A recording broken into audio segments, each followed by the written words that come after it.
Capítulo 3 de Apocalipse, nós vamos então estudar hoje, nesta reunião de estudo bíblico, a carta que o Senhor Jesus Cristo, por meio de João, envia à igreja em Filadélfia, cidade chamada Filadélfia, que significa amor de irmão, amor fraternal, é o que significa Filadélfia, né?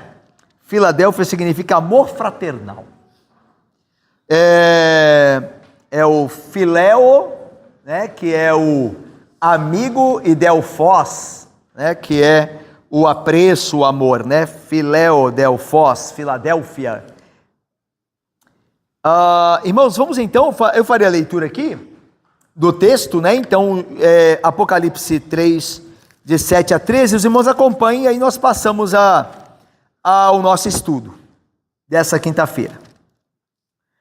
Então, veja aí o que está escrito, né, em Apocalipse capítulo 3, 7 a 13. Ao anjo da igreja em Filadélfia escreve: estas coisas diz o santo, o verdadeiro, aquele que tem a chave de Davi, que abre e ninguém fechará, e que fecha e ninguém abrirá. Conheço as tuas obras, eis que tenho posto diante de ti uma porta aberta, a qual ninguém pode fechar, que tens pouca força, entretanto guardaste a minha palavra e não negaste o meu nome.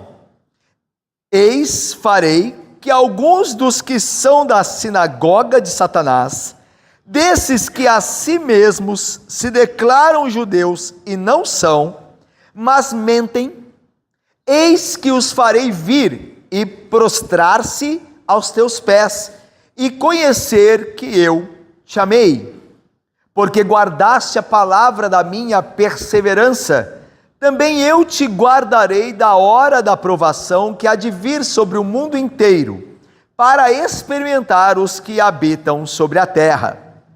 Venho sem demora. Conserva o que tens, para que ninguém tome a tua coroa. Ao vencedor, falo-ei coluna no santuário do meu Deus, e daí jamais sairá. Gravarei também sobre ele o nome do meu Deus, o nome da cidade do meu Deus, a nova Jerusalém, que desce do céu, vinda da parte do meu Deus, e o meu novo nome. Quem tem ouvidos, ouça o que o Espírito diz às igrejas. Sempre esse final, né? Chamando aqueles que têm ouvidos para ouvir, ou seja, aqueles pecadores eleitos por Deus, que receberam o Espírito Santo, no qual foram selados, e esse mesmo Espírito que está neles, lhes abre o entendimento, os ouvidos, para que ouçam. Então, Jesus sempre diz, o que tem ouvidos para ouvir, porque nem todos têm ouvido para ouvir, mas os que receberam, que ouçam, né? E eles ouvirão, os que receberam, ouvirão. Mas vamos lá então, a introdução aqui, a carta de Jesus à igreja na Filadélfia, né? Aquela cidade da Ásia Menor, no final do primeiro século, né, depois de Cristo. Então nós já vimos aí 5 das igrejas, estamos caminhando para o final. Nós vamos ver agora, né, lemos a carta à penúltima igreja, que é a igreja de Filadélfia. Olha lá a setinha lá, olha, está descendo, né, indo para o sul, né, a sudeste, né, da Ásia Menor, e a última é a Laodiceia, olha, a última cidade a receber a carta. Estamos aqui em Filadélfia. Irmãos, uma introdução então, rapidamente uma introdução aqui à cidade e à igreja, a cidade de Filadélfia e a igreja que lá se encontrava. A cidade de Filadélfia ficou famosa por causa dos constantes terremotos. É histórico que a cidade de Filadélfia passou por vários terremotos, né? E no primeiro século depois de Cristo, isso também fora verdade. Aliás, eu estava estudando, né, a cidade de Filadélfia hoje, por exemplo, na Turquia. Amar, ela recebe outro nome, né? Um dos nomes é Amar, a cidade de Filadélfia. A cidade hoje, né, que se encontra lá na Turquia. Essa cidade, as ruínas antigas das construções do primeiro século, segundo século, não são encontradas na cidade. Algumas cidades da região da Ásia Menor, algumas dessas que nós temos vistos, né? Éfeso, Esmirna, Pérgamo, Tiatira, existem algumas ruínas conservadas, mas em Filadélfia não. Por exemplo, em Filadélfia eu estava vendo que há a ruína de uma antiga igreja, mas que data do século VI depois de Cristo. Veja, bem mais distante do que do primeiro século. E alguns historiadores e arqueólogos entendem que por conta dos terremotos ficou impossível achar estas ruínas antigas, porque a terra assim cobriu. Então, a região de Filadélfia era a região que enfrentava muitos terremotos. E na época do imperador Tibério, precisamente no século de número 17, ou melhor, no ano 17 do primeiro século, houve um terremoto e a cidade de Filadélfia foi quase toda destruída. E Roma, o império, a ajudou na reconstrução, isentando a cidade de Filadélfia dos tributos anuais devidos a Roma. Então, quando houve um grande terremoto, dos terremotos que haviam sempre em Filadélfia, mas houve um na época do imperador Tibério, que quase destruiu a cidade completamente.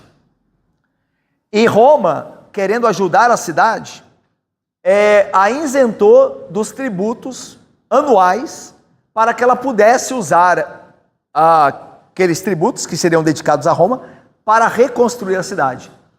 Ela fora reconstruída ali meados do século I depois de Cristo, e em gratidão a Roma, a cidade de Filipos fez uma coluna em homenagem ao imperador Tibério, porque foi ele que isentou Filadélfia dos impostos, né, dos tributos, e também mudou o nome da cidade. A cidade de Filadélfia recebeu um novo nome, que era Neo-Cesareia. Ela ficou conhecida também, a cidade de Filadélfia, como Neo-Cesareia, que fica fácil, né? A Nova César, né? Em homenagem ao imperador romano, né? Ela recebeu esse nome, a nova cidade de César, Nova Cesareia. Então é interessante que no nosso texto, quando Jesus escreve a carta, ele diz assim no final: eu te darei um novo nome, o meu novo nome.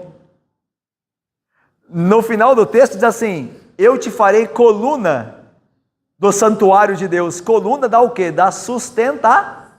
E a cidade passou por vários o quê? Terremotos. Então a maneira que Jesus fala na carta e as promessas que faz tem a ver com a história da cidade que os crentes da igreja conheciam. Então é interessante notar isso aqui na carta que Jesus escreve. A igreja, como é que era a igreja? A igreja lá era uma igreja sem relevância para a cidade. Porém, juntamente com a igreja em Esmirna, a igreja de Filadélfia não recebeu nenhuma crítica de Jesus. E também foi a que mais recebeu promessas. Veja, olha que interessante, a gente vai ver isso com calma, José e Valcácer.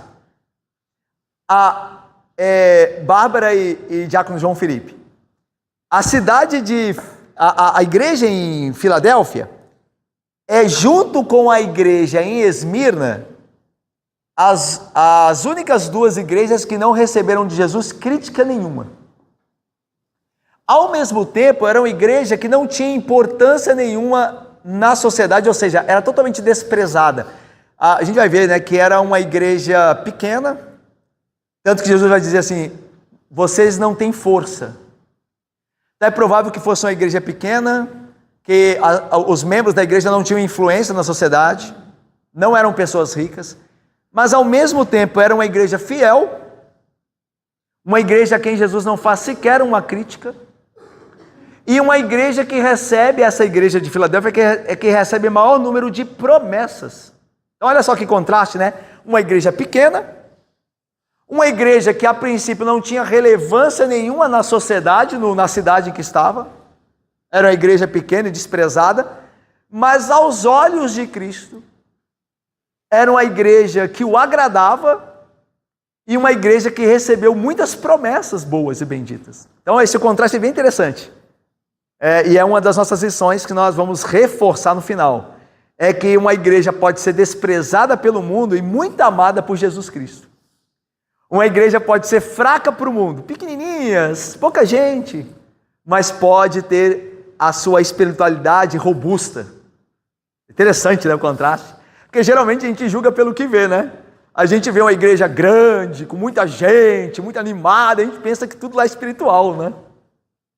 E nem sempre. Também não quer dizer que não seja, né? E também não quer dizer que uma igreja pequena seja em si fiel. Não é esse o ponto. O ponto é que as aparências podem enganar. Esse é o ponto. Que Jesus avalia não é a aparência. Ele vê o coração. E essa igreja tinha aparência fraca. Mas ela é a igreja que agradava ao Senhor Jesus Cristo. Isso é muito legal. Ainda mais para nós, né? Aqui, Caraí, a nossa igreja aqui. Nossa igreja é pequena. Nossa igreja não tem relevância aqui. Tem que ter cuidado com essa ideia de ter relevância. A igreja é relevante. Tem que ter cuidado com isso. Nós devemos ser relevantes para Cristo. É a Ele que nós servimos. Nossa relevância deve ser para com Cristo. E não para com o século. Quanto mais igreja nós formos, mais odiado nós seremos. Menos relevante para o mundo, nós seremos nesse sentido, do mundo nos aplaudir, nos reconhecer. Quanto mais crentes nós formos, mais odiados, mais irrelevantes nós seremos. É interessante isso aqui, como a igreja em Filadélfia nos lembra disso, né? É um texto poderoso esse aqui. Mas vamos lá para os... Aqui, eu trouxe aqui, né, uma foto que eu tirei. Não tirei essa foto, né? Não estava lá, né? Gente, a IA produziu, né? Lá também, em Filadélfia, havia um teatro. Também, aqui no fundo. E algumas dessas... eu até vi alguns desenhos de alguns, né, que tentavam refazer a cidade. É bem parecida com o que a inteligência artificial fez aqui, né? E aí, se você for procurar, em Filadélfia realmente tinha um teatro, né? Até de considerável tamanho, né? Então está aí uma ideia, né, para a gente ter um pouco do como era a cidade na época aí do final do primeiro século, depois de Cristo. Vamos lá então ao texto. Olha aí como Jesus se apresenta. Lembra que a primeira coisa que Jesus sempre faz nas cartas, né, é se apresentar. Então veja aí como ele se apresenta. Ele diz assim: estas coisas diz ao anjo, né, da igreja, lembra, ao responsável, ao pastor da igreja, quem era o responsável pela igreja em Filadélfia. Jesus escreve apresentando-se como o santo, o verdadeiro, o que tem a chave de Davi, ou aquele aí, né, na tradução. A gente pode ler aquele, mas a tradução melhor do hebraico é o santo, o verdadeiro, o que tem a chave de Davi. É sempre um artigo definido, né? O santo, o verdadeiro, o que tem a chave de Davi. É interessante que alguns teólogos, eles vão dizer que a melhor leitura do texto grego é, ao invés de separar o santo e vírgula, o verdadeiro, é o verdadeiramente santo. Tá? É juntar esses dois adjetivos, né? Verdadeiro e santo em um só. O verdadeiro santo, ou verdadeiramente santo. E é bem provável que seja assim mesmo, porque Jesus se apresenta como a fiel testemunha, né? Não só o fiel, não só a testemunha, mas a fiel testemunha. Aqui poderia ser muito bem o verdadeiramente santo. E é interessante, meus irmãos, que Jesus se chama ou se apresenta como santo, e ele está usando, irmãos, um título de Yahvé, que é o Deus que se revela no Antigo Testamento. Lá em Isaías Deus é chamado de o Santo. Lá em Isaías 60 diz assim: também virão a ti, inclinando-se os filhos dos que te oprimiram, prostrar-se-ão até as plantas dos seus pés, todos os que te desdenharam, e chamar-te-ão cidade do Senhor, a Sião do Santo de Israel. E aqui Jesus diz, o Santo. Estas coisas diz o Santo. Então é interessante, e é interessante que nesse versículo de Isaías, que eu li para vocês, no capítulo 60 de Isaías, versículo 14, diz que os gentios virão ao Santo de Israel e se prostrarão diante dele. E é interessante que o Santo aqui, que é Cristo, ele diz que fará com que alguns da sinagoga de Satanás se prostrem diante da igreja em Filadélfia e saibam que Jesus amou. Olha aí o versículo de número 9. Eis que farei que alguns dos que são sinagogas de Satanás, desses que assim mesmo se declaram judeus e não são, eis que os farei vir e prostrar-se aos teus pés. E é interessante que no texto de Isaías, que Deus, o Yahvé, se chama de Santo de Israel, ele fala de gentios vindo se prostrarem, né? se renderem ao povo de Deus. É interessante a ligação, né? Porque o que está em Isaías, nesse versículo 14 do capítulo 60, está aqui também no texto. Lá é o Santo de Israel, aqui Jesus é o Santo. E lá os gentios se prostram, aqui alguns judeus se prostram. É interessante que inverte aqui, né? Lá eram os gentios que se prostrariam diante do povo de Israel. Aqui são os judeus, alguns judeus dessa sinagoga de Satanás, que vêm se prostrar diante dos gentios convertidos. Então é interessante, o que isso prova, Yara? Que a igreja é o verdadeiro Israel de Deus. Por que isso está acontecendo aqui? Porque a promessa de Isaías é que os gentios se prostrariam diante de Israel. Só que isso é cumprido em Jesus. E em Jesus, os judeus é que se prostram diante da igreja. Então, qual que é a conclusão? Que a igreja do Senhor Jesus Cristo, tanto do Antigo quanto do Novo Testamento, composta de judeus e gentios, é o Israel de Deus. É o povo de Deus. E não uma questão só de sangue e de etnia. Então é bem legal isso aqui. Né? Mas Jesus então se apresenta como santo, tá? E é interessante que ele vai dizer aí, aquele que tem a chave de Davi. Isso aqui é muito importante para o nosso texto e para o contexto no qual se encontrava a igreja lá em Filadélfia, naquele tempo, né? No primeiro século ali, final do primeiro século. Veja só, irmãos, Jesus Cristo é aquele também que tem as chaves da morte e do inferno, né? Da morte e do Hades. Apocalipse 1:18. Alguém lê aí? Apocalipse 1:18. Veja que Jesus aí tem a morte, a chave da morte e do inferno, do Hades. Olha aí. 1:18. Aquele que vive estive morto, mas eis que estou vivo pelos séculos dos séculos, e tenho as chaves da morte e do inferno. Então veja aí, Jesus é aquele que tem todas as chaves. Prefeito Marcelo e Diácono Luiz, ele tem as chaves da morte, do inferno, né, ou do Hades, e ele também tem as chaves de Davi. E o que significa as chaves de Davi aqui? É as chaves que dão acesso ao reino. Porque toda vez que fala de Davi, você pensa em quê? Você pensa em reino. Davi era o rei de Israel. Foi em Davi que Deus estabeleceu o reino eterno. Haveria o filho de Davi que reinaria para sempre. Então, quando fala de Davi, você pensa em reino. Então, veja, Jesus é aquele que tem a chave do reino. Então, e olha o que ele diz. Eu sou aquele que abre e ninguém fecha, ou ninguém fechará quando eu abrir. E quando eu fechar, ninguém abrirá. O que ele está falando? O que Jesus quer dizer? Vamos pensar no contexto, Yara, ou Ieda. Vamos pensar no contexto, Ieda, lá da igreja em Filadélfia, agora nesse momento em que Jesus está escrevendo para eles. Lá tem uma sinagoga de judeus, que na verdade é uma sinagoga de Satanás, mas existe uma sinagoga de judeus lá, tanto que o texto fala, versículo de número 9, eis que alguns dos que são da sinagoga de Satanás, esses que a si mesmos se declaram judeus e não são. Então havia uma sinagoga lá na cidade de Filadélfia, como havia uma igreja cristã lá, essa quem Jesus escreve. É bem possível e provável que os da sinagoga dos judeus, que era antes sinagoga de Satanás, porque perseguia os cristãos lá em Filadélfia, esses judeus que estavam lá perseguiam os cristãos em Filadélfia, eles diziam que os cristãos não eram filhos de Deus. Isso é bem comum. Pense só no catolicismo romano. A Igreja Católica Romana vê os protestantes como ímpios, como inimigos da fé. Só há salvação para a Igreja Católica Romana dentro da Igreja Católica Romana. Qualquer outra é falsa. Isso nos cânones católicos romanos.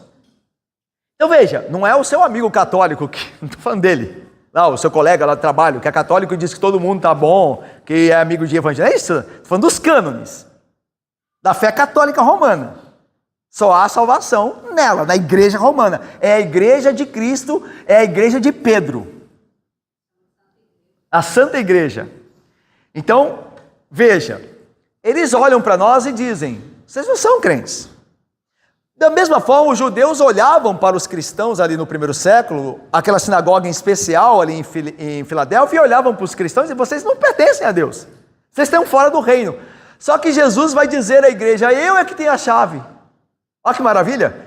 Sou eu é que tenho a chave. Eu é quem digo quem pertence e quem não pertence. Essa sinagoga diz que vocês não pertencem, mas são eles que não pertencem. Eles são sinagoga de Satanás. Eles se dizem judeus, mas não são. Mas vocês, de quem eles dizem não são, vocês são meus. Porque eu que decido. Eu é que tenho a chave. Eu é que abro e ninguém fecha. E quando eu fecho, ninguém abre. É por isso que eu digo, irmãos, que veja, participar de uma igreja, ser membro da igreja não é tudo. Porque a palavra final sobre ir ao reino eterno não depende da denominação. Não depende do pastor da igreja. Uma igreja reconhece os que pertencem a Deus. E faz isso, obviamente, dentro do juízo que podem ter. Mas quem diz a última palavra é o Senhor Jesus. É o Senhor Jesus. É aquele que diz a última palavra.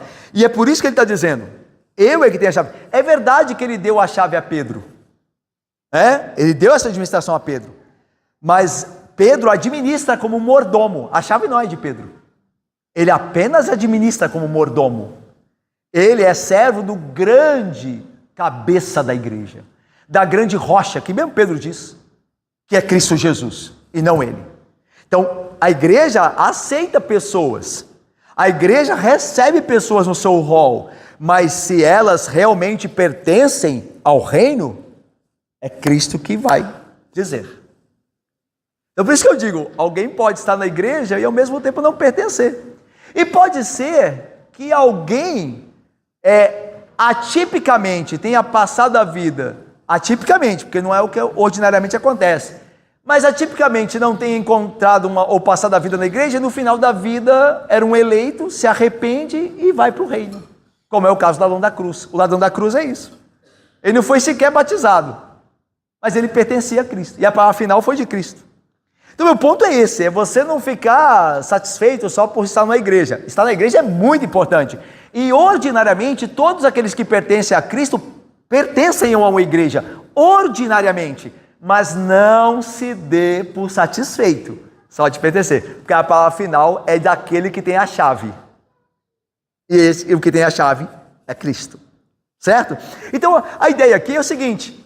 Olha que ideia maravilhosa. O que Jesus quer dizer para aquela igreja? Não se preocupem com o que eles dizem de vocês. Eu vou dizer, irmãos, uma das liberdades mais benditas cristãs é a liberdade de crer apenas na palavra de Deus. Diga a pessoa o que quiser. Por exemplo, hoje nós sabemos que quando nós amamos a lei de Deus, quando nós nos esforçamos a viver na lei de Deus, quando nós denunciamos o pecado, as pessoas têm a tendência hoje de nos chamar de legalistas. Digam o que quiserem. Pode ser o que quiser. Porque quem tem a chave é Cristo. Essa é a ideia. Os judeus lá diziam dos crentes que eles eram pagãos. que eles estavam fora do reino. Mas a palavra que importa não é de ninguém, é de Cristo. Então o que eu quero dizer a você? O que a Bíblia diz? O que o Senhor Jesus diz a mim e a você aqui? É que você permaneça firme. Embora você muitas vezes não é bem entendido. Não importa. Desde que você faça segundo a verdade, segundo a palavra e com um coração arrependido e sincero. Pense o que quiserem. Você não acha que vai chegar um tempo em que os santos serão chamados de inimigos da própria fé? Chegará, olha o que Jesus disse aos apóstolos, e aconteceu com eles. Chegará um tempo em quem vos perseguir, julgará com isso estar prestando culto a Deus. Certo? Se você se posiciona hoje contra a homossexualidade, você não ama. Porque o verdadeiro cristão tem que amar as pessoas. Ela vai falar que na sua igreja falta amor. Digam o que quiserem. Eu e você temos que estar tão firmados na palavra que isso não importará. Você não importa, você se importa com o que Cristo diz. Como Paulo vai dizer, né? Olha, eu não me julgo, vocês não me julgam, eu não me julgo, nem me dou por justificado. Quem me julga é o Senhor. O julgamento que eu me preocupo é o do Senhor em sua palavra acerca da minha vida e dos meus atos. Então que todos nós tenhamos essa certeza na Bíblia. E aí nós verdadeiramente seremos livres. Livres de impressões. Livres do que as pessoas acham ou deixam de achar. E essa liberdade é bendita. Você já tentou agradar todo mundo? Tente fazê-lo. É um inferno. Você nunca vai ter paz. Viva agradando a Cristo. Em sua palavra. E a paz que excede todo entendimento guardará a tua alma e o teu coração. A tua mente e o teu coração. Se preocupe com o que Cristo diz de você. E é isso que Jesus está falando quando fala, eu tenho a chave. A minha opinião é que importa. Então, vamos lá. Agora, depois de Jesus ter se apresentado, ele vai dar o parecer sobre a igreja em Filadélfia. E o parecer dele é altamente positivo. Olha aí o versículo 8. Conheço as tuas obras. Eis que tenho posto diante de ti uma porta aberta, a qual ninguém pode fechar. É a mesma coisa, é a mesma ideia, Isabela Gomes, do que a gente estava vendo aqui. A ideia é a seguinte, esses homens dizem que vocês não têm lugar no reino. Esses judeus dizem que vocês não são filhos, mas eu que coloco a porta. Eu coloquei uma porta aberta, eu vos aceito, vocês são meus. Então se alegrem nisso, ainda que as pessoas digam algo de vocês que não é verdadeiro, ainda que te ofendam, ainda que te chamem disso ou aquilo, não se preocupe. O que importa é que você é aceito por mim, diz Jesus. Eu tenho uma porta aberta diante de você. Então a ideia é essa, porque eles sofrem pela sinagoga dos judeus, e obviamente a sinagoga dos judeus os perseguem, os difamam. Jesus está dizendo assim, o que importa é que eu abri a porta do reino para que vocês tenham comunhão comigo, para que vocês vivam comigo, e é isso que importa, é viver com Cristo, é viver alegremente com Cristo, fiel a Ele, segundo a graça. E aí veja, ele continua dizendo, eu tenho posto diante de ti uma porta aberta, a qual ninguém pode fechar. Ou seja, você é meu e ninguém pode mudar isso. E aí diz, e também sei e conheço que tens pouca força. Então, irmãos, veja aí, a igreja em Filadélfia, sem dúvida, era uma igreja que não tinha grande reputação. E era provavelmente uma igreja que não fazia grandes coisas. Não era aquela igreja que era relevante para a sociedade. Pelo contrário, ela sofria perseguição da parte da sociedade por meio da sinagoga lá dos judeus que ali em Filipe estava. Então, talvez essa igreja fosse composta de pessoas que não tinham influência, pessoas que não eram impressionantes. E é engraçado, né, como hoje tem uma corrida por pessoas impressionantes na igreja, né? Então, por exemplo, um artista se converte, aí todo mundo vai lá para a igreja do artista que se converteu, porque aquela igreja lá deve ser uma igreja muito boa, certo? Porque não é Jesus que faz ela importante, é o artista, né? O artista converteu lá, então olha, que maravilha. E Jesus vai dizer, olha, vocês aí têm pouca força, mas vocês são uma igreja fiel. Não tem ninguém aí que tem grande importância.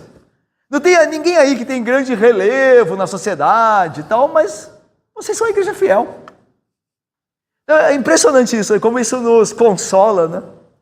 Como isso nos faz ver a verdade, né? Sobre como Jesus vê uma igreja. Como é que ele avalia uma igreja? Não é porque tem gente importante nela. Obviamente, se pessoas ricas, pessoas famosas se converterem verdadeiramente, que glória, que assim seja, tanto o pobre quanto o rico, tanto o conhecido como o desconhecido, que todos se convertam. Mas não é o fato de ter alguém conhecido na igreja que faz a igreja importante. Esse é o ponto. Jesus não se deixa impressionar, ok? Nós nos impressionamos, né? Nós somos conduzidos por glória humana. Jesus não. Sabe qual que é? Uma igreja boa é a igreja que o rei entre os homens, entra e é tratado como qualquer outro membro. Porque Deus não faz acepção de pessoas. A igreja que tem uma pessoa importante, que tem um cargo importante, ela está na igreja e ela é tratada como qualquer outro membro. Porque todos igualmente são amados por Deus. Deus não faz acepção de pessoas. Deus não ama mais o pastor do que ama o membro da igreja, do que ama aquela senhora já de idade que se esforça para vir à igreja. Ama igualmente. Então, uma igreja saudável é uma igreja que entende isso, que é ensinada por Cristo assim. E não a igreja de celebridades, a igreja onde os pastores são celebridades, onde fulano é celebridade, onde alguém tem mais destaque, é sempre falado, é sempre tratado. Não. Mas veja, o ponto é esse aqui, tens pouca força. Mas olha, mesmo assim, irmãos, olha aí, entretanto, guardaste a minha palavra e não negaste o meu nome. Veja, é interessante que, lembra do que Jesus diz a Paulo em 2 Coríntios? Paulo vai registrar isso, né? Que Jesus disse a Paulo, o meu poder se aperfeiçoa na fraqueza. Então, Deus tem prazer em usar os fracos, né? Aliás, o apóstolo Paulo diz, né? Irmãos, observai na vossa vocação, olhem para o lado aí, vejam se há muitos poderosos desse século entre vocês, se há muitas pessoas importantes na sociedade entre vocês. Não, a maioria da igreja é gente que o mundo despreza, é gente que o mundo não considera, são pessoas humildes. A maioria da igreja é feita e Deus se agrada de fazer isso. Por quê? Porque Deus quer que fique claro que o poder é dele e não da igreja. Uma igreja é abençoada não porque tem gente importante nela, não porque tem gente rica nela, mas porque faz a vontade de Deus, dá testemunho de Cristo. Tanto que é isso que Jesus está falando. Vocês não têm força para o mundo. Para o mundo olha para vocês e vê fraqueza, mas vocês são fortes. Por quê? Porque vocês guardam a minha palavra e vocês, mesmo sofrendo perseguição, não negam o meu nome. E é interessante isso. Para quem que a porta do reino está aberta? Para quem que é a porta do reino? Jesus falou assim, eis que ponho uma porta aberta diante de vocês. Então está falando da igreja de Filadélfia. Aquela igreja de Filadélfia, ela foi chamada para pertencer ao reino pela graça. Mas essa mesma graça fez deles, que tipo de pessoa para poder ter a porta aberta? Crentes fiéis, que dão testemunho, que não negam o nome de Jesus. Então a ideia é a seguinte, quem vai ao céu? Aqueles sobre quem a graça esteve e aqueles que a graça trabalhou. Então não é todo mundo que vai para o céu, mas aqueles que amaram a Jesus, perseveraram, deram testemunho e não negaram o seu nome. É sobre esses que vem a graça e é diante desses que há uma porta aberta, que Jesus Cristo abriu. Então é interessante isso. Para que ninguém se engane pensando que a porta está aberta para qualquer pessoa. Mas aqueles a quem a graça tem trabalhado. Naqueles a quem a graça tem trabalhado e operado, fazendo deles o quê? Testemunhas fiéis. Pessoas que, mesmo com a pressão do mundo, não negam o nome de Cristo. Esses têm a porta aberta. Então isso é interessante, como que Jesus vai mostrando aqui acerca dessa igreja, o porquê que Deus tem abençoado em Cristo essa igreja. E por que Jesus também tem sido abençoador dessa igreja? Porque essa igreja guarda a palavra dele e não nega o seu nome. Então veja, ainda que essa igreja fosse difamada pelos os judeus que lá estavam, essa igreja continuava sendo fiel. E esse é o ponto. Porque você pode ser difamado no seu trabalho, você pode perder algum trabalho, algum contrato por ser fiel. E esses de Filadélfia não se importavam com essas coisas. Eles permaneciam não negando o nome de Cristo. E Jesus diz, olha, vocês são aprovados. E as pessoas estão indo contra vocês, estão pressionando vocês e vocês continuam fiéis. Vocês perseveram em não negar o meu nome. Então, de vocês é o reino dos céus, a porta aberta. Então essa é a ideia aqui. Irmãos, a igreja de Filadélfia é louvada não por ser forte aos olhos da sociedade ou do mundo. Ela é louvada por guardar a palavra do Senhor e não negar o seu nome. Irmãos, olha, veja só, isso aqui é muito importante. O sucesso na obra cristã, veja, como é que nós sabemos que nós somos uma igreja saudável? Isso é importante, não é? Você saber que você frequenta uma igreja saudável, você frequenta uma igreja em que Cristo aprova. Como é que nós sabemos isso? Esse texto nos mostra. O sucesso na obra cristã não deve ser medido por nenhum outro padrão de realização. Não é a ascensão na posição eclesiástica, porque a igreja é muito importante dentro da sua denominação, porque a igreja tem homens importantes em cargos importantes.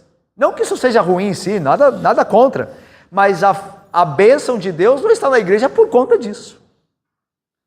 Não é o número de novos edifícios construídos pelo ministério de um homem que faz da igreja relevante para Cristo. E é interessante isso, né? Porque há uma mentalidade hoje nas igrejas meio que empresarial. As igrejas estão se tornando empresas. Então o que é importante é construir prédio, é abrir novas filiais, é como se fosse uma empresa. Mas veja lá a doutrina como está. Olha, irmãos, às vezes a gente pode pregar uma peça na gente, nós podemos nos enganar ou nos auto-enganar, achando que o que é importante é crescer numericamente. É claro que isso é bom, mas não é o mais importante. Mas é bom, mas não é o mais importante, porque você pode crescer e crescer mal. Você pode crescer numericamente e crescer mal. Então veja, se nós não fomos uma igreja que ama Jesus Cristo e nós começamos a abrir outras igrejas aqui, vão ser outras igrejas que não amam o Senhor Jesus Cristo. Vai ser maior em número, mas a qualidade é fraca, é baixa. Então não nos enganemos com essas coisas. É importante crescer, mas deve-se zelar pela fidelidade. É crescer com fidelidade. Isso que importa. Não adianta ter por exemplo, uma igreja que tem um monte de gente servindo na igreja e um monte de gente mal preparada para servir, em termos de maturidade cristã, em termos de teologia. Não adianta nada. Você dá um monte de gente aqui na frente fazendo um monte de coisa sem saber o que está fazendo. E a gente pode criar a falsa impressão de que tá com muitos ministérios a igreja está indo bem. Quem disse que está indo bem? A gente não mede por essas coisas. Jesus o padrão dele não é esse. Nada, volto a dizer, nada contra crescimento, nada obviamente contra ministério, mas acima de tudo fidelidade, acima de tudo. Porque veja isso que agrada a Deus. Jesus diz, não negaste o meu nome, permaneceste fiel. É isso que agrada. Vocês são fracos aos olhos do mundo, mas aos meus olhos, vocês estão aprovados. E esse é o ponto. Então não nos preocupemos com o que o mundo fala da igreja. Aliás, o mundo não tem padrão nenhum de falar de igreja, né? O que o mundo sabe de igreja? O que o mundo sabe de igreja? Sabe nada. Então não nos preocupemos com o que o mundo acha da gente. Preocupemos-nos com o que Deus diz da nossa igreja. O que Deus fala dela. A igreja é muito parada, a igreja não é moderna, a igreja... Não nos importa. Nós não estamos servindo ao mundo. Nós estamos servindo o nosso Senhor. Aquele que tem as chaves, lembra? Então veja, não é a ascensão na posição eclesiástica de alguém, não é o número de novos edifícios construídos pelo ministério de um homem, não são as multidões que se reúnem para ouvir qualquer voz humana. Todas essas coisas são frequentemente usadas como medidas de sucesso, mas as medidas terrenas não são as celestiais. Deus não mede como o homem mede, ou usando o texto bíblico, Deus não vê como o homem vê. Não se iluda. Não se iluda. E é muito comum nos iludirmos. Quando a gente vê multidão, a gente geralmente acha que o negócio todo mundo está indo, está certo. Mas tem que pensar o contrário. Se todo mundo está indo, é provavelmente que esteja errada.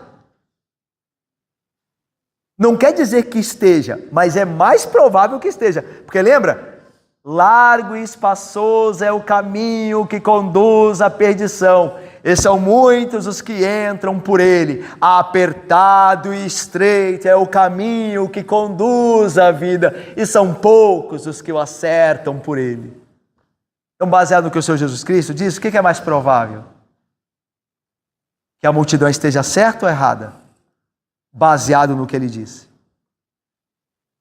Nós devemos julgar as coisas como Deus julga, não como nós achamos ou como o mundo vê. Longe disso. Vamos terminar? Olha aí como é que Deus vai tratar aquela sinagoga de judeus ali, que é na verdade uma sinagoga de Satanás. Olha aí. Eis que farei que alguns dos que são da sinagoga de Satanás, desses que a si mesmos se declaram judeus e não são, mas mentem, eis que os farei vir e prostrar-se aos teus pés e conhecer que eu te amei. É interessante que, veja, Jesus está dizendo que todo judeu é de Satanás, né, gente? Não é isso que está no texto, né? Olha o que está no texto. Eis que farei que alguns dos que são da sinagoga de Satanás, a sinagoga, aquela sinagoga específica, aquela sinagoga em Filadélfia. Jesus não está praticando, digamos, um antissemitismo. Todo judeu é de Satanás. Não, o judeu que crê em Jesus é de Deus. Há judeus convertidos ao Evangelho de Cristo. Mas aqui é um caso específico. Como também existem judeus que não creem em Cristo e obviamente estão sob o domínio de Satanás, como brasileiros também, coreanos e o que for. Mas aqui Jesus não está falando que todo judeu é de Satanás. Ele está falando da sinagoga que está em Filadélfia. Certo? Então veja, eis que farei alguns dos que estão na sinagoga de Satanás, desses que a si mesmos se declaram judeus. Veja, aqui não é uma questão de etnia, tá? Quando fala assim, alguns deles se declaram judeus, Thaís, não é uma questão de etnia, eu sou judeu de etnia, não é isso. Declarar-se judeu aqui significa o quê? No Antigo Testamento, declarar-se povo de quem? Povo de Deus. Então a ideia é daqueles que dizem pertencer a Deus e não pertencem. Entendeu? Então, ou seja, se enganam a si mesmo, acham que estão servindo a Deus, mas não estão. Veja, isso não é tão incomum, até na Bíblia. Lembra que Paulo diz, o apóstolo Paulo, ele diz assim, depois de convertido, ele diz assim, eu persegui a igreja de Cristo e julgava com isso prestar culto a Deus. Por que Paulo fazia isso? Porque estava cego. Esses judeus também imaginavam pertencer a Deus. Quando eles falam assim, aqueles que se dizem judeus, filhos de Abraão, filhos de Deus, pertencentes ao povo de Deus, mas não são. Não tem como não lembrar de João 8, quando Jesus está discutindo com os judeus, e os judeus dizem, nós somos filhos de Abraão. Aí Jesus diz, vosso pai é outro, vosso pai é o diabo. É a mesma coisa lá, do que é aqui. Então veja, veja o ponto, entre alguém dizer que é algo e ser, veja, pode haver um enorme abismo, pode haver, não quer dizer que haja, não quer dizer que todo mundo que diz que é crente não será, não é isso. Graças a Deus tem muitos que dizem ser crente e vivem conforme essa profissão, mas pode ser que haja um abismo entre dizer que é algo e ser. Você sabe disso. Obviamente, Deus nos livre, né, de sermos nós mesmos, Deus nos guarde de sermos nós mesmos o exemplo dessa verdade, mas você provavelmente conhece alguém que diz ser evangélico, mas vive contrário ao que diz. Lá na sua faculdade, no seu colégio, lá onde você está. Você tem lá as amigas que frequentam lá a igreja tal, e você olha para a vida delas e você não vê nada. E a Bíblia é tão poderosa, e Cristo é tão onisciente, que diz que é assim mesmo. Jesus não é pego de surpresa. Eu pensei que fulano era crente. Ele mesmo já diz. Alguns que se dizem judeus, mas não são. E é o que nós atestamos. Esperamos que não na nossa vida, Deus nos livre, mas na vida de outros. E Deus nos guarde, para que não sejamos encontrados assim. Mas porém sinceros e verdadeiros diante de Deus e de Cristo. Então veja, eu farei com que esses venham e se prostrem aos teus pés e conheçam que eu te amei, que é o final do versículo 9. Irmãos, a ideia aqui é de reconhecimento. Talvez aqui, veja que não são todos daquela sinagoga judaica que vão fazer isso. Jesus diz assim: eis que eu farei com que alguns, não todos, o texto é claro, né? Alguns da sinagoga de Satanás, dos judeus, venham e se prostrem. O que significa aqui? Provavelmente, alguns teólogos creem, e eu creio que a melhor interpretação é essa, que alguns se convertam. Que alguns dentre a sinagoga de Satanás se convertam. Eles se prostrem e reconheçam que a igreja é a comunidade daqueles a quem Deus ama. Não foi isso justamente que aconteceu com Paulo? Paulo não era da sinagoga? Não era um fariseu? Não estava a serviço de Satanás? Mesmo sem saber? E Cristo não lhe fez prostrar-se? Então essa é a ideia. Então veja, que poder Jesus tem, né? De tirar as pessoas do domínio de Satanás e trazer para o seu reino. Como fez, talvez, com você ou comigo. Se você não era crente antes, você estava sob o domínio, sem saber, você não sabia. Como os demais não sabem também. Mas eles estão sob o domínio de Satanás. Mas Deus nos tirou do poder das trevas e nos transportou para o reino do Filho, do seu amor. É o que Jesus diz: eu vou fazer isso com alguns entre eles. Eu vou me compadecer de alguns inimigos e fazê-los amigos. Aliás, é isso que acontece quando nós nos convertemos, né? Nós somos feitos amigos quando antes nós éramos inimigos. Eu me lembro que tem uma irmã lá em Belo Horizonte, a quem eu e Daine muito amamos, que seu nome é Ivonete. Ela é uma querida irmã, piedosa irmã. E ela foi convertida, Cristo, né? Deus, por meio de Cristo, a converteu já adulta, na vida adulta. E ela odiava a igreja. Acho que não sei se já contei isso para vocês. Ela conta isso. Ela odiava a igreja. Ela odiava ao ponto de, se ela estivesse passando na frente, se ela fosse a antiga Ivonete, né? Antiga Ivonete. Ela passaria aqui na frente, aqui, olharia essa porta de vidro aí. Se ela olhasse assim, a primeira coisa que ela ia fazer é olhar no chão se tinha alguma pedra para tacar aqui. Ela fazia isso. Ela pegava uma pedra e tacava de raiva das igrejas que ela tinha. Não sai da igreja, Ivonete. Quando eu fui pastor lá em BH, era uma das irmãs que estava presente em todas as programações. Fazia 3 turnos de enfermagem. Mesmo assim, de noite, lá na terça e na quinta, ia arrastando. Tinha dia que até chegava a cochilar, pedia 1000 perdões para mim depois. Pastor, eu dormi, pastor, eu dormi. Falei: minha irmã, traga o travesseiro e o cobertor. Não se preocupe. Não se preocupe. A ciência até diz que tem gente que aprende dormindo. Não se preocupa. Não se preocupe. Venha, como diz o hino, venha como está. O esforço dela, uma irmã piedosa que terá uma coroa muito maior do que a minha, Ivonete. Muito maior do que a minha, Ivonete. Uma irmã querida. Uma irmã queridíssima. Como Deus muda de fato. Como o Senhor Jesus Cristo é poderoso para mudar. Como Ele é poderoso para mudar. Vamos terminar com as promessas? Com as promessas de Jesus Cristo. Eu falei que essa igreja que mais recebe promessa, né? É verdade, do 10 até o 13 são as promessas. Olha só que bênção aqui, vamos terminar então. Porque guardaste a palavra da minha perseverança, ou seja, a palavra do testemunho, vocês pregaram, mesmo sendo pressionados a não fazer, também eu te guardarei. Jesus é justo, né? Ele dará ao homem o que o homem fizer. Então, se Deus deu graça, e é interessante, né? Ele dá graça para que fazemos e depois ele recompensa por termos feito. Que Deus bondoso! Ele nos dá graça para fazer, e como se não bastasse, nos recompensa porque fizemos.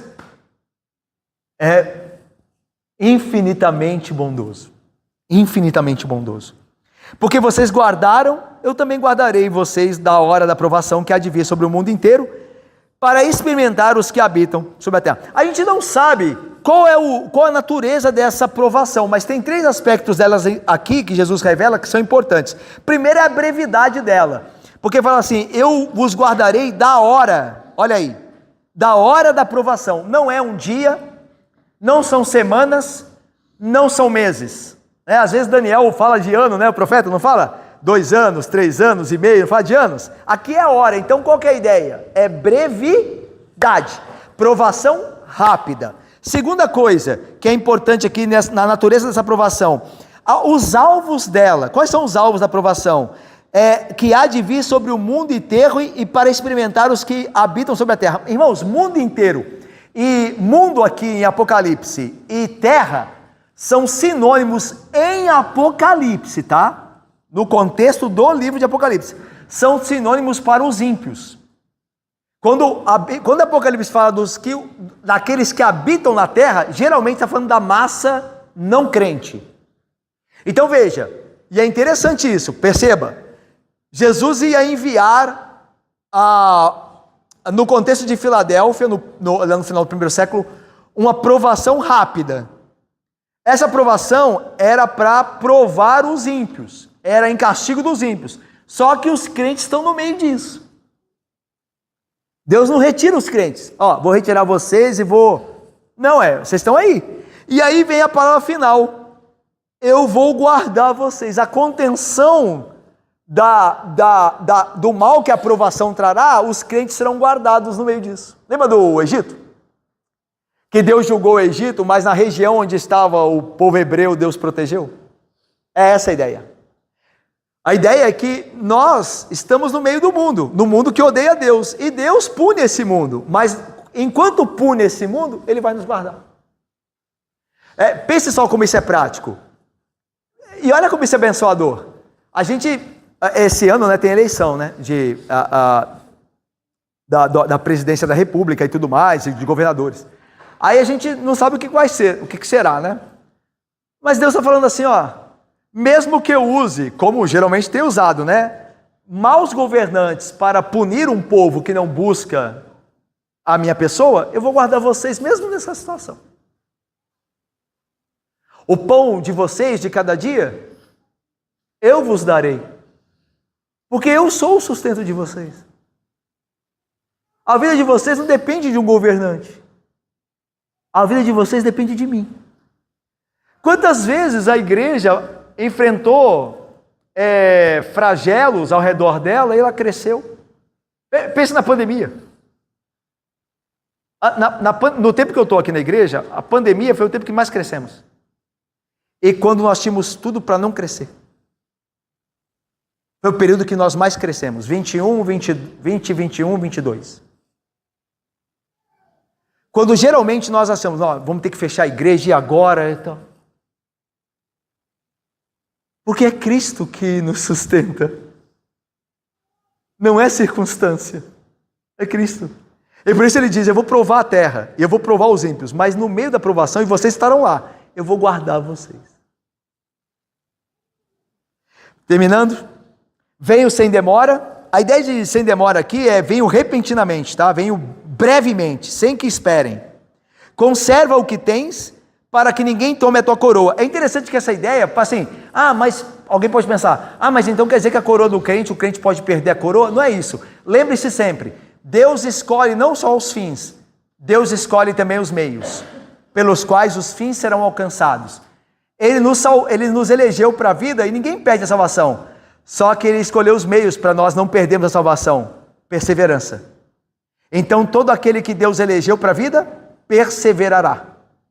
Isso é poderoso. Deus já salvou você. E nada do que aconteça vai tirar você da salvação, da mão de Cristo. Só que isso acontece por meio da tua perseverança. Ou melhor, por meio da perseverança que o Cristo poderoso opera em você. Isso não vai acontecer com ninguém que vive em pecado. Porque se viver em pecado e não perseverar, é a prova de que não foi escolhido. Mas a prova de que foi escolhido é que atenta para a chamada, atenta para a exortação, porque o escolhido por Deus terá o Espírito para que faça ouvir. E esse escolhido que ouve, atentará para a chamada. Conserva o que tens, e ele responderá, porque ele foi eleito para isso. E assim Deus nos leva ao fim pelos meios que Ele designou, operando em nós estas coisas poderosas. Então, se você é um crente, você vai atender. Se você está vendo como a soberania trabalha com a responsabilidade? Você sabe que Deus é soberano para te salvar. Só que se Ele te salvou, Ele vai guardar você. Como? Através da sua perseverança. Então, persevere. Se você é um eleito, persevere. Porque se você não perseverar, é porque você nunca foi um eleito. Olha como as coisas se encaixam perfeitamente.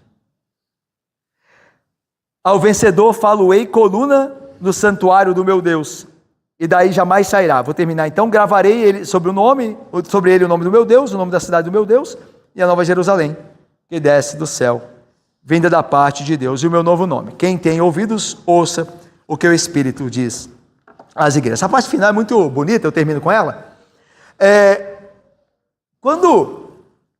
Quando tinha os terremotos, e isso é verdade até hoje, né?